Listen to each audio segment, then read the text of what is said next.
In 1235 in Austria, 3 women are accused of witchcraft. When a priest asks them to confess their sins, the first one admits that she signed a pact with Lucifer and begs for mercy. The second one says she made ointments but they were regular medicine, not witchcraft.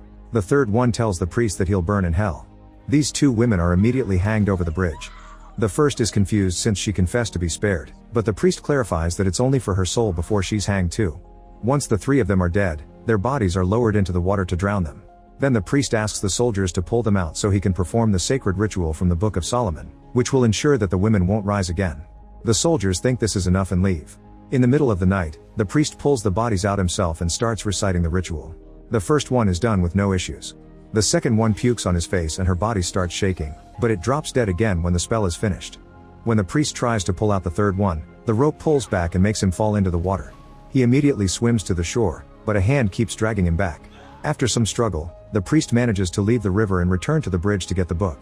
Suddenly the third body flies out of the water and sets the book on fire, then she hangs the priest over the bridge. In 1332 in Turkey, 2 mighty armies meet in the desert during the Crusades. Knights Bayman and Felsen decide that whoever kills more men will drink for free. The battle is absolutely vicious and both armies lose a high number of men by the second, yet Bayman and Felsen keep teasing each other during the fight.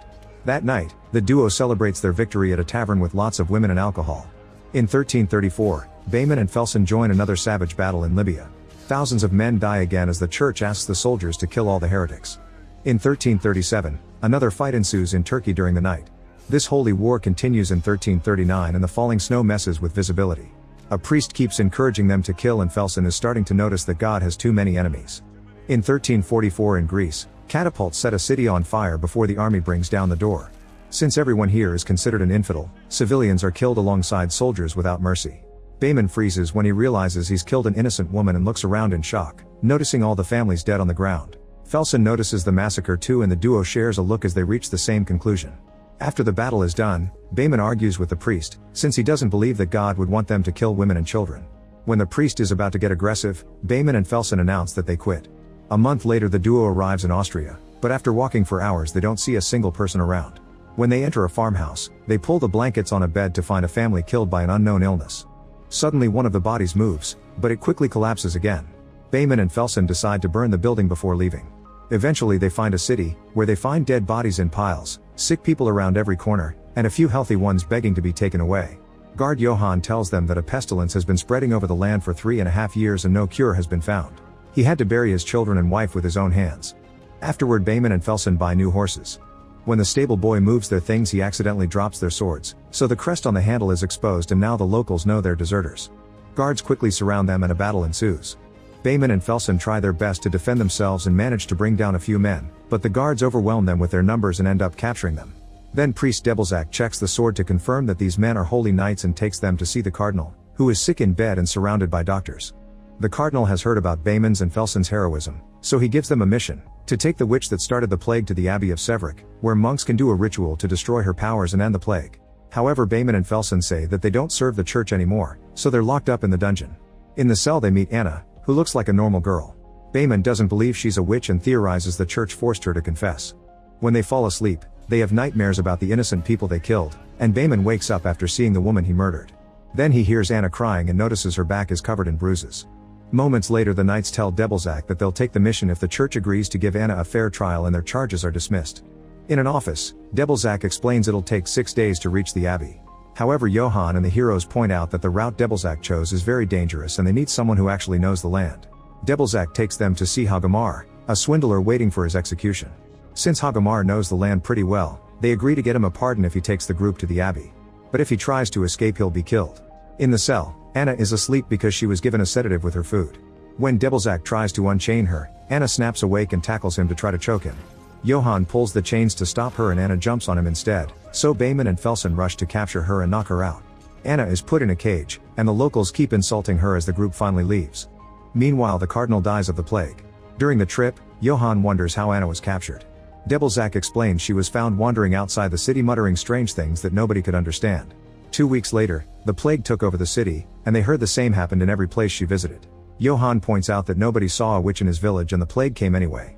Meanwhile Felsen tells Bayman that Anna has great strength, so obviously something is up with her. At that moment they notice someone strange following them so they decide to set up a trap. The cage is left in the middle of the road, and when the stranger tries to approach it, Bayman blocks him with his sword. Debilzak recognizes the guy as Kay, an altar boy who worked for the cardinal. Kay explains his father was a knight and now he wants to help the group so he can be knighted too. Felsen laughs at the idea of an altar boy being useful in battle and argues with him. Since Felsen insults him, Kay insults him back, so Felsen decides to test him with a little duel. A sword fight ensues and Kay proves that he's been training a lot by blocking or dodging all of Felsen's attacks.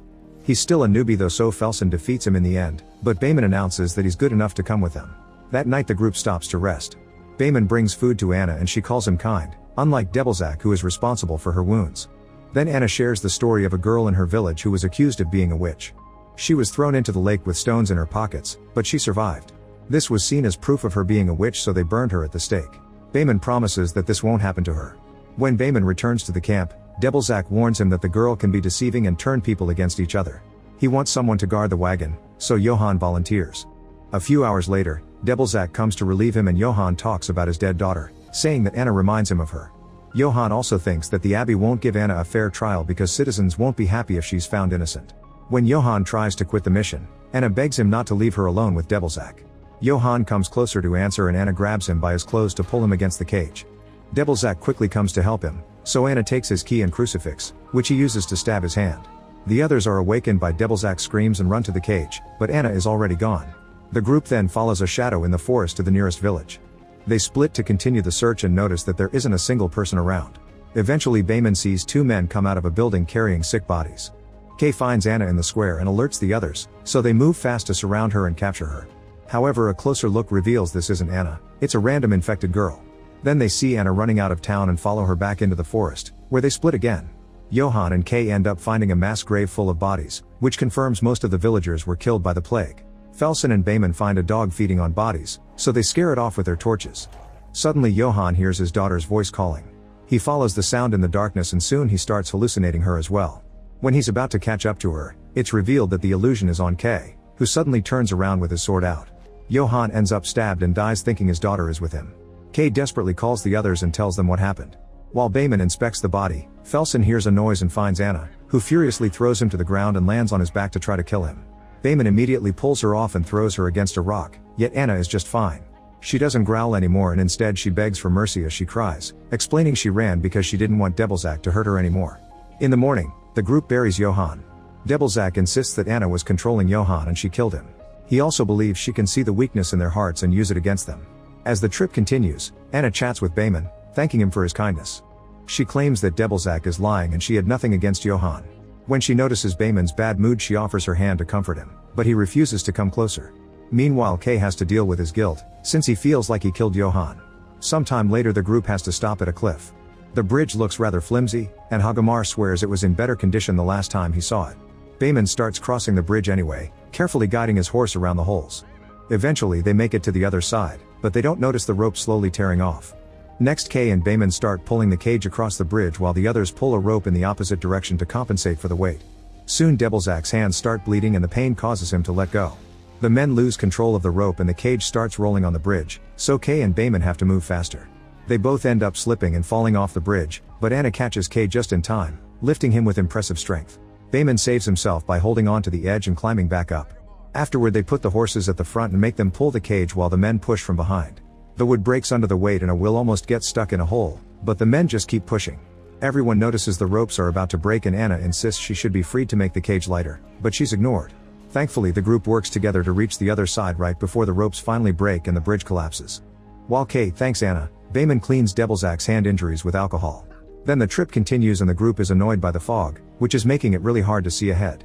Hagamar swears he knows the way but he can't find it, so Bayman decides they'll camp until the fog passes. Later when Bayman checks on Anna, he asks about the strength she used to save Kay. Anna asks him if he believes she's a witch, causing his torch to go off and on. She also asks him if he's afraid of her, so he answers by covering the cage. That night Bayman dreams about the innocent people he killed again. This time the woman transforms into Anna, who sucks blood off her fingers. At that moment Bayman wakes up and sees Hagamar in front of the cage with a crossbow in hand. When Bayman demands an explanation, Hagamar says they have to kill Anna before she murders another one of them. He gets ready to shoot but Felsen blocks him, disapproving of his idea. Suddenly they hear Anna howl, and the wolves in the forest howl back. The group gets their weapons ready as the wolves surround them, and Anna snarls to make the beasts attack. The men have no choice but to fight the wolves, killing one by one with their swords.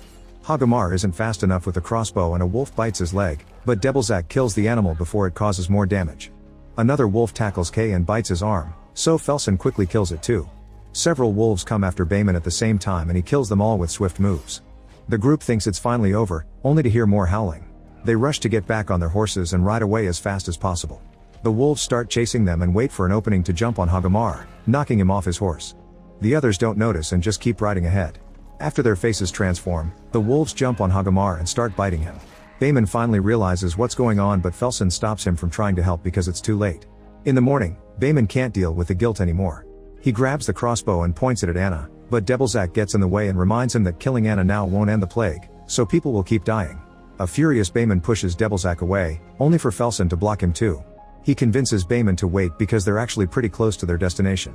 A few hours later, the group arrives at the abbey but nobody comes to receive them.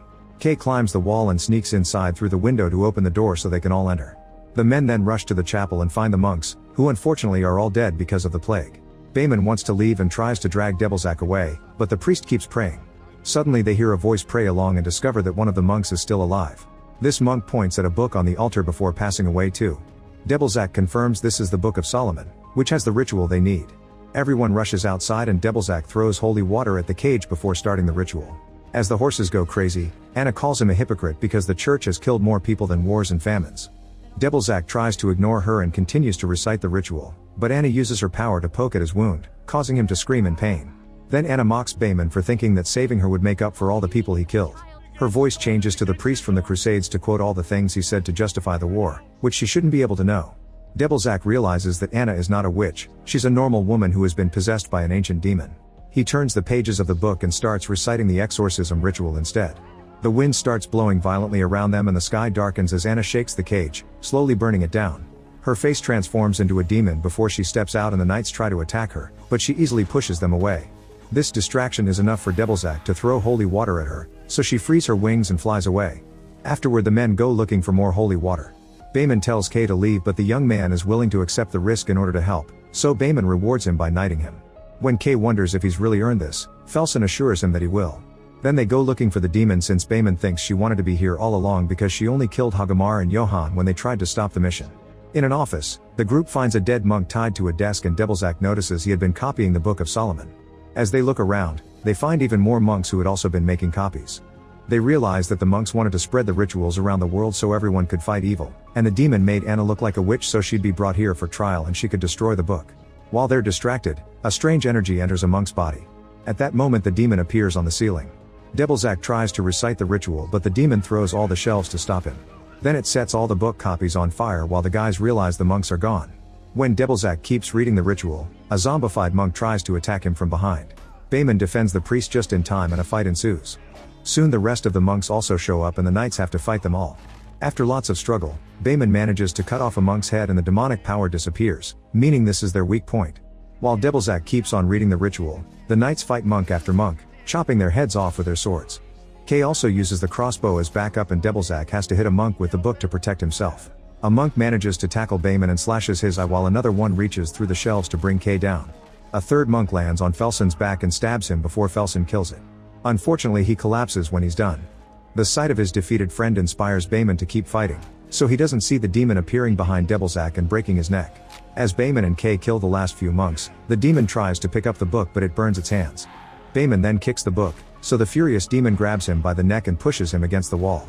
It explains it's spent centuries destroying all the copies, and this is the last one. When the demon is about to kill Bayman, Felsen grabs it to force it to drop his friend. The demon turns around and Felsen headbutts him twice, which does nothing. The wings close around Felsen and the demon proceeds to burn him until he's nothing but ashes. At that moment Kay picks up the book and keeps reciting the ritual. The demon tries to stop him but Bayman tackles it and impales its wings on the wall. It still has room to stab Bayman several times with its claw, yet Bayman hangs in there so Kay can read. Eventually Kay ends the ritual with amen and the demon immediately starts burning. A bright light comes out of Anna's body and the demon tries to fly up to escape, only to explode in the sky. Afterward Kay checks on Bayman, who tells him to protect Anna. He gives the girl one last smile before he dies. Later Kay and Anna finish burying everyone with their swords. Anna thanks them for their help before riding away with Kay to start a new life in a now plague-less land. Make sure to subscribe and turn on notifications so you can watch more videos like this. Thanks for watching.